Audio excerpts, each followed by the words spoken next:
বন্ধুগণ নমস্কার, please subscribe my channel.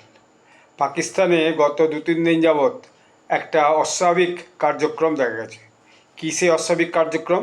সেই অস্বাভাবিক কার্যক্রমটা হচ্ছে, দেখা যাচ্ছে চীন থেকে এবং তুরস্ক থেকে 60 ঘন্টার ব্যবধানে প্রচুর মিলিটারি যে এয়ারফোর্সের জাহাজ পাকিস্তানের দুটো এয়ারবেসে নেমেছে।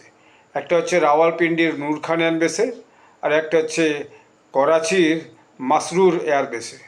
এখন এই যে এত এত বিমান 60 ঘন্টার ব্যবধানে চীন থেকে এবং তুরস্ক থেকে এসে এই দুটো জায়গায় নেমেছে, এটা বিভিন্ন মিলিটারি সূত্র ধরে যে অনুমান করা হচ্ছে সেটা হচ্ছে এতে করে প্রচুর অস্ত্রশস্ত্র এসেছে, গোলা বারুদ এসেছে, ড্রোন এসেছে, এবং চীনের সমস্ত সম্ভবত বেশ কিছু বিমানও বোধহয় আলাদা করে ওখানে নেমেছে, যেগুলো পাকিস্তানকে দেওয়া হয়েছে। এখন প্রশ্ন হচ্ছে, পাকিস্তান এগুলো প্রকিউর করছে কেন? সেটা কি ভারতের বিরুদ্ধে যুদ্ধ করার জন্য?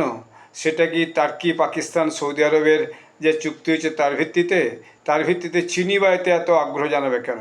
নাকি এই সমস্ত অস্ত্রশস্ত্র আমেরিকার বিরুদ্ধে ব্যবহারের জন্য ইরানকে পাঠানো হবে?